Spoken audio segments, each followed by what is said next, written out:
중국어를 좋아하고 중국어를 공부하며 중국어를 잘 하고 싶은 중국어 학습자 여러분 안녕하십니까? JRC HSK 대표 강사 합격 폭격기 양용호입니다. 10월 15일 HSK 5급 시험 대비해서 쓰기 부분에서 쓰기 일부분 어순배열을 위한 특강을 준비했습니다. 자, 오늘 해볼 얘기는요. 쓰기 일부분에서 어순배열 문제인데 짜이와 관련한 문제를 정리해 드리고자 합니다.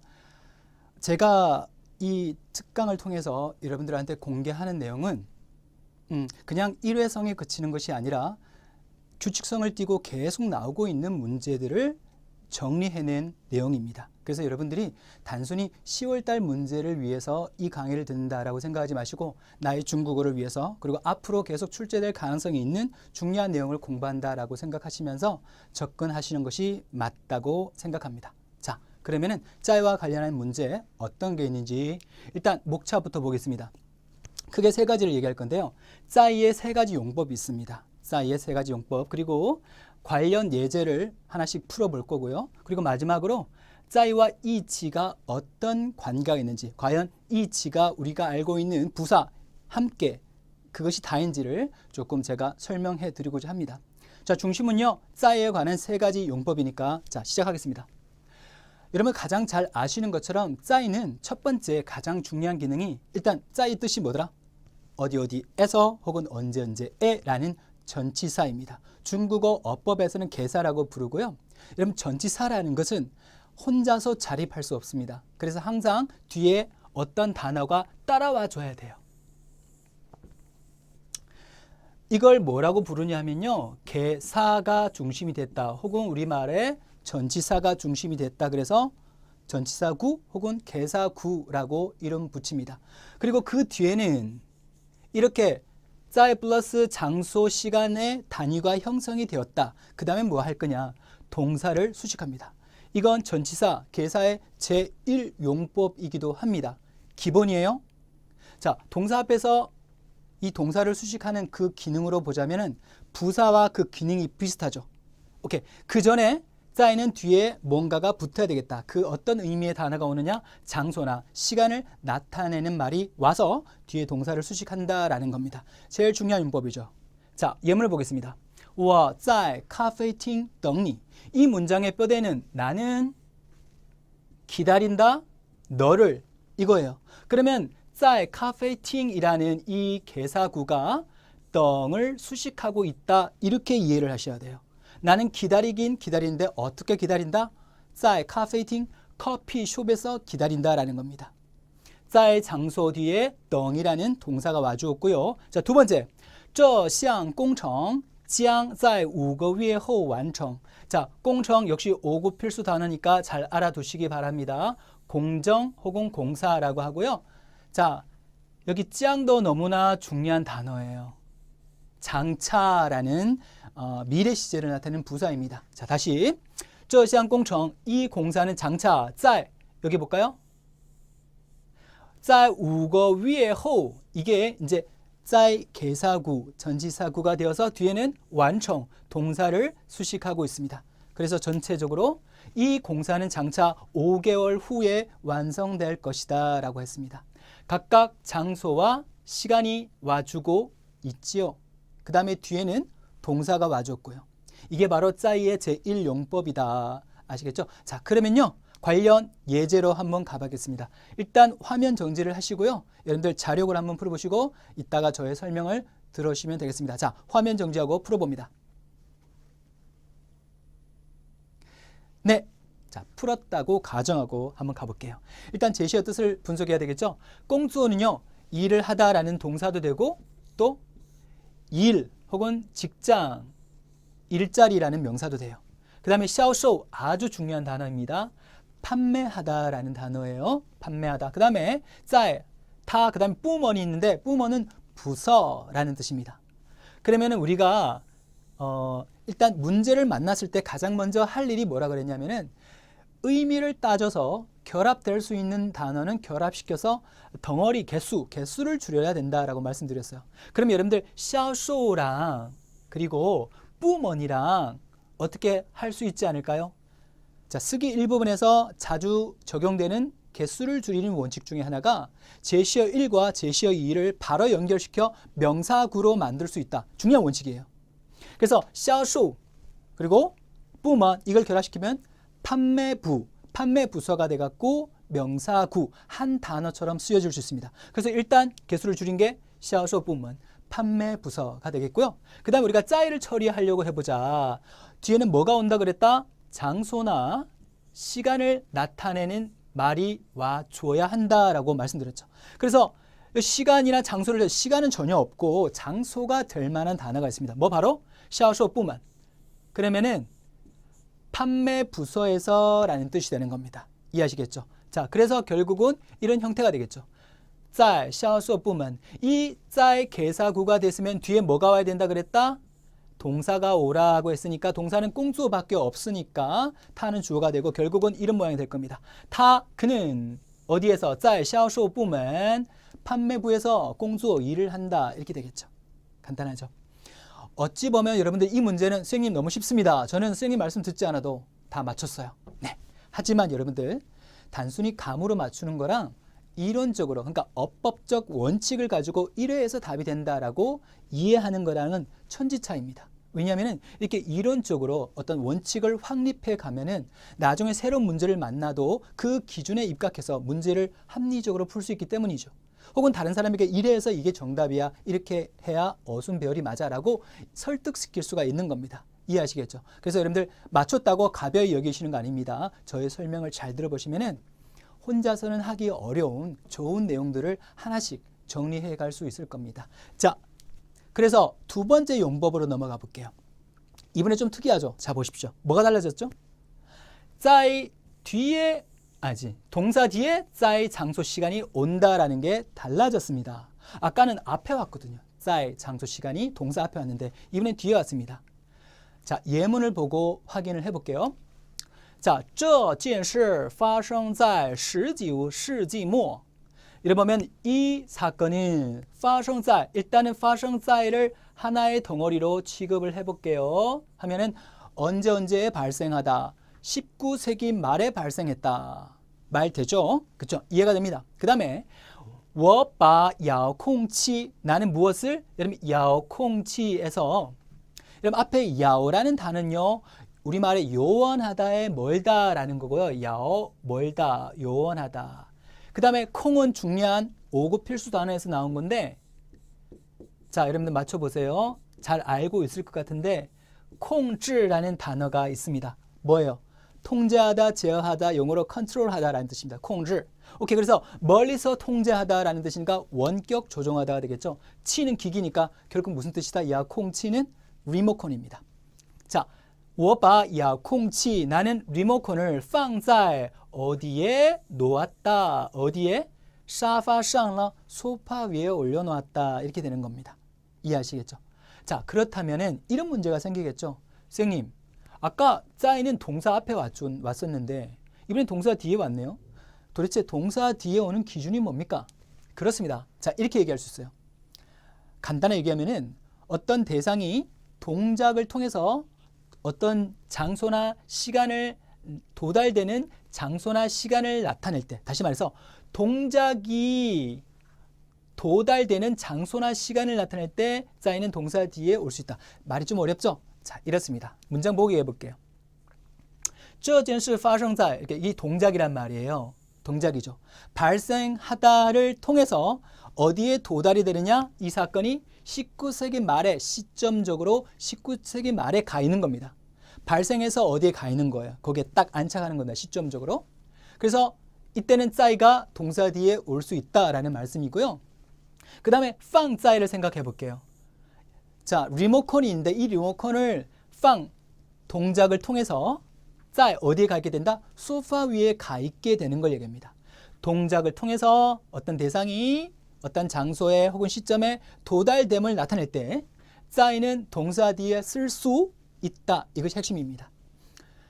자, 그러면 문제는 뭐냐면요. 선생님, 그래도 헷갈려요. 이런 문제가 생깁니다. 짜이를 동사 앞에 놓을지 아니면 동사 뒤에 놓을지.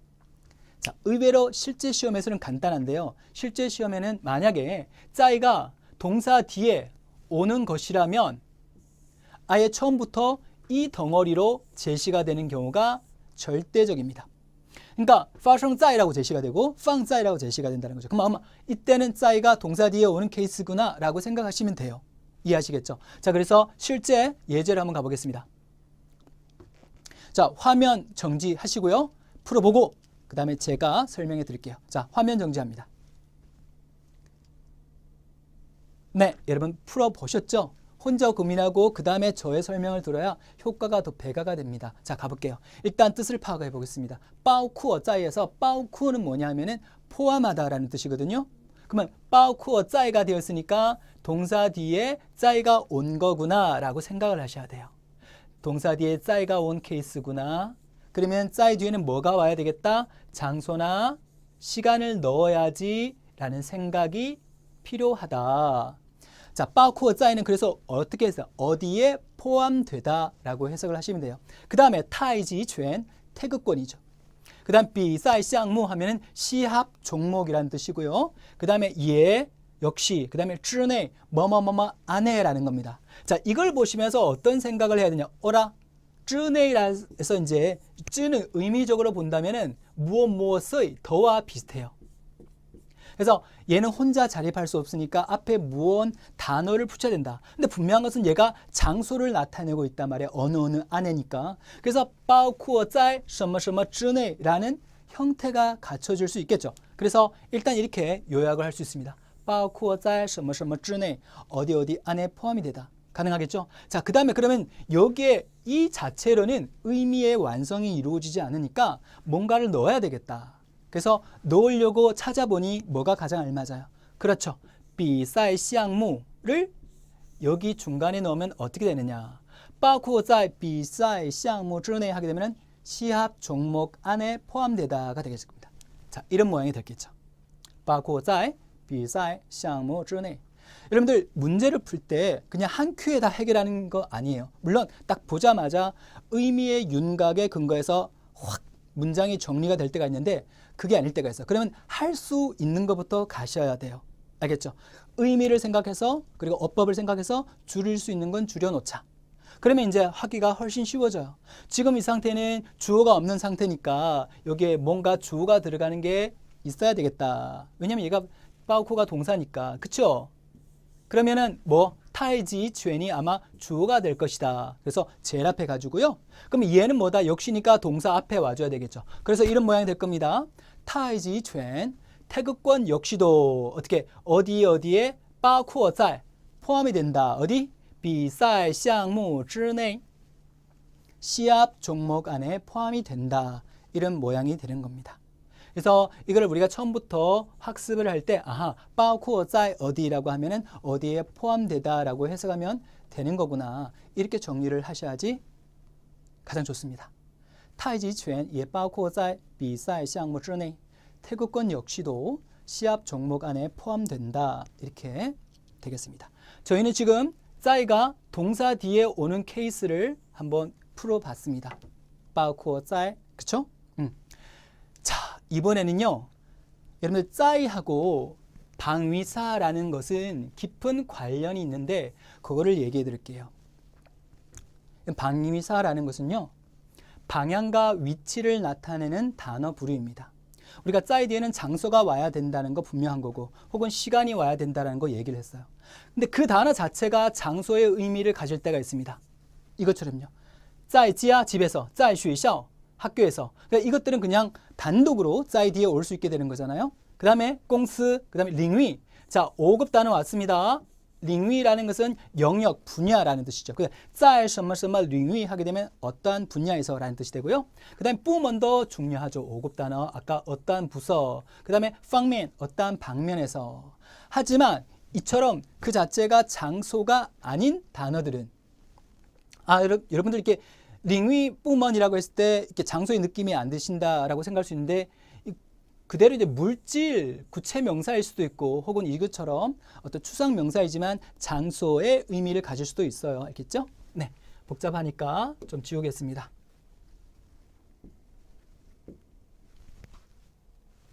이거는 혹시 쓸 줄 모르니까 여기 올려놓고요. 자, 그 다음에 짜이 그러면은 장소가 아닌 단어들은 짜이 뒤에 올 수가 없는가? 그렇지 않습니다.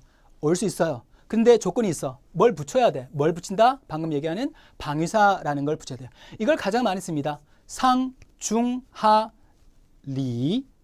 어디 위에, 어디 안에, 어디 밑에, 어느 안에. 자, 이것이 가장 많이 출제가 됩니다. 그럼 얘가 쌍중샤리가 붙어있다. 그럼 아, 장소구나. 이렇게 생각을 하시는 게 필요해요. 그 다음에 之内 방금 했고 之前 얘는 시간을 나타냈어요. 뭐만 하기 전에. 그 다음에 这儿, 那儿, 身上이라는 것은 这는 그냥 이것이고요. 这儿이라고 하게 되면 이곳, 那儿 하게 되면 그곳이 되죠. 身上은 이 세 개의 단어의 특징이 뭐냐면 사람하고 자주 어울려 다닌다라는 것이 중요한 얘기예요. 예를 들겠습니다. 여러분들, 내가 너에게 갈게. 자, 중국어로 하면 어떻게 될까요? 我去你라고 할까요? 아닙니다. 취, 가다 역시도 뒤에 장소 목적어가 와야 하는 약속이 있어요. 그래서 我去你는 비문입니다. 따라서 니를 장소로 만드는 작업이 필요한데 그것이 멀리 있을 때는 화자가 말하는 각도에서 비추었을 때 멀리 있으면은 날, 가까이 있으면 这儿이라고 씁니다. 그래서 결국은 내가 너에게 갈게는 중국어로 我去你那儿이라고 해야 됩니다. 这儿, 那儿, 身上이라고 하면은 사람을 장소로 만들어주는 기능이 있다. 요거 하나 체크하시고요. 자, 방인사를 얘기했습니다. 자, 예문을 볼게요. 别把时间浪费在我. 감이 오시죠? 그러니까 别하지 마라. 뭐를? 시간을 浪费在我. 나에게 낭비하지 마라 라는 뜻인 것 같아요. 좋다고 쫓아다닐 때 난 널 좋아할 생각이 없으니까 나한테 시간 낭비하지 마. 이런 상황에서 쓴다라고 가정해 볼게요. 근데 문제는 뭐냐면은 동사 뒤에 짜이를 썼는데 낭비하다 뒤에 짜이를 썼는데 뒤에는 뭐가 와야 된다고 그랬어요? 장소가 와야 되는데 원은 장소가 아니잖아요. 그러니까 장소로 만들어주는 작업이 필요해요. 근데 사람일 때는 뭘 쓸 수 있느냐? 바로 身上을 쓸 수 있습니다. 그러면 浪费在我身上이라고 하면 내 몸에다가 낭비하다. 즉 나에게 낭비하다가 되는 겁니다. 방해사가 이렇게 중요할 수 있어요. 이해하시겠죠? 네. 하나 더 볼게요. 在家人的照顾. 照顾는 원래 보살피다라는 동사잖아요. 하지만 중국어에서 동사는 형태의 변화 없이 명사처럼 쓰여질 때가 많습니다. 여기는 보살핌이라고 해야 되겠죠. 왜냐하면 이 더가 붙었으니까. 그래서 가족의 보살핌에서가 되겠고요. 他慢慢地恢复了健康. 그는 천천히 건강을 회복하였다. 이렇게 되겠죠. 恢复, 5구 필수 단어, 회복하다. 자, 그렇다면 비문입니다. 왜 비문이냐? 在 뒤에는 장소나 시간이 와야 된다 그러는데 여기는 照顾라는 추상명사, 어떻게 보면 행위가 왔죠. 그래서 이때는 뭐가 필요하냐? 下라는 단어를 방해사를 붙여야 돼요. 在家人的照顾下. 왜냐하면 在什么什么下라고 하게 되면은 어떠한 조건 하에서, 어떠한 환경 하에서 라는 뜻이 되거든요. 그러면은 가족의 보살핌 하에서 그는 조금씩 건강을 회복하였다. 이렇게 가능하겠죠. 그래서 우리는 이거를 마치 한 단어, 하나의 고정 격식처럼 외우기도 해요. 在什么什么上 하게 되면 어떠한 방면에 있어서, 그 다음에 在什么什么中 하게 되면은 어떠한 과정 중에서, 과정. 그리고 在什么什么下 하게 되면은 어떠한 조건이나 환경 하에서 라는 고정 격식이 됩니다. 공부에 있어서라고 하면은 在学习上, 그죠? 공부하는 과정에서 하면 在学习的过程中 이런 말 할 수 있고. 이해하시겠죠? 자, 좋습니다. 예제 들어갑니다. 여러분 화면 정지하시고요. 자, 문제 풀어보겠습니다. 자, 됐죠? 가겠습니다. 여러분 일단 在가 눈에 띕니다. 맞죠? 한국队, 한국팀, 그리고 在 어디에가 있네요. 그 다음 다른 단어 체크해 볼게요. 优势라는 단어 중요한 단어예요. 우세, 강점이라는 겁니다. 명사죠. 그 다음에 周长, 장은 뭐냐면 양사예요. 날씨나 아니면 시합, 공연을 세는 양사입니다. 그래서 뒤에는 뭐가 붙어야 된다라는 생각을 가지셔야 돼요. 这个 하고 같은 거예요. 그 다음에 짜는 동사로서 차지하다, 점유하다, 점하다라는 뜻이고요. 比赛中, 오케이. 쫑이 눈에 띄네. 따라서 在가 있으니까 뒤에는 방위사가 붙은 比赛中이 와줘야 되겠다. 일단 이렇게 연결이 될 수 있겠죠. 한국의 한국팀은 在什么比赛中 시합 중에서 물론 이 자체로도 말이 되지만 여기 중간에 뭐가 들어갈 수 있어요. 뭐? 这场 왜? 시합을 셀 수 있다 그랬으니까. 그래서 얘는 이런 모양이 될 겁니다. 한국의 한국팀은 在这场比赛中 이번 시합 중에서 그래서 이 개사구가 완성이 된다. 개사구 뒤에는 뭐를 써야 된다 그랬어요? 동사를 써야 한다라고 말씀드렸죠. 그래서 짠이 나와 있으니까 짠은 차지하다는 동사입니다. 동사는 뒤에 뭘 취한다? 목적어를 자주 취하더라. 그럼 무엇을 점하다라고 했을 때 올 수 있는 단어가 바로 이오시죠. 그래서 짠, 이오시 하게 되면 우위를 점하다가 되거든요. 결론은 이겁니다. 한국의 한국팀은 在 어디에서 在什么什么中 뭐뭐뭐 중에서 占优势 우위를 점하고 있다. 어디에서? 在这场比赛中 이번 시합 중에서 이렇게 되겠죠. 자, 많이 왔습니다. 이제 조금 부담을 내려놓고 여러분들 이치에 대한 얘기를 잠깐 해볼게요. 여러분 이치는 부사로서 무슨 뜻? 함께라는 뜻이었습니다. 맞죠? 자, 그런데 함께가 다가 아니다. 我们一起玩吧. 우리 함께 놀아요. 이때는 우리가 알고 있는 그 부사가 맞아요. 우리 함께 놀자. 근데요, 이건 어떨까요? 当时我跟他在一起. 자, 여러분들 당시에 나는 그와 在一起 함께 있었다라는 의미인 것 같은데 그러면 이때 在는 뭐냐면 오해하지 마세요. 이때 在는 어디에서가 아니고 어디에 있다라는 뜻입니다. 그러면 在는 어디에 라는 뜻 말고 어디에 있다라는 동사도 있거든요. 그렇죠. 그때는 변함없이 역시 장소나 시간이 와야 돼요. 그러면 이치는 부사라고 했는데 동사 뒤에 부사가 올 수 있나? 그렇지 않거든요. 그러면 이것은 우리가 단순히 알고 있었던 부사 함께가 아니다. 여러분 사전 찾아보시면 알겠지만 이치는요. 한 곳, 같은 장소라는 명사가 있어요. 처음 들으시죠? 그래서 在一起라는 표현이 가능한 겁니다. 한 곳에 있다. 당시에 나는 그와 함께 있었다라고 해석이 되는 문장이죠. 하나 더 볼까요? 大家 모두가 聚在一起. 聚在는 어디에 모이다라는 거잖아요. 一起는 뭐다? 역시 장소 명사 한 곳입니다. 모두가 한 곳에 모여서 喝杯酒 술을 마시고 聊聊天 이야기를 나누는 것은 多开心啊 얼마나 즐거워 라고 하는 거죠. 여기에서 제가 강조드리는 것은 이치가 우리가 알고 있던 부사, 함께 그것뿐만이 아니고 뭐도 될 수 있다. 명사로서 장소를 나타내는 장소 명사예요. 한 곳이라는 뜻이 있다. 그래서 在 뒤에 올 수 있게 되는 겁니다. 이해하시겠죠? 네. 자, 마지막으로 在 동사. 이때는 뭐뭐 하고 있다라는 부사입니다. 아시겠죠? 在가 장소나 시간 앞에 오는 것 말고 동사 앞에도 올 수 있다. 자, 그래서 예문을 보면은 外面在下雨 동사가 왔죠? 비가 오다. 밖에는 비가 옵니다. 진행이죠. 그러니까 你就别出去了. 너는 그냥 나가지 마라 라고 하는 거죠. 네. 자, 여러분들 제가 오늘 준비한 본론은 여기까지였습니다.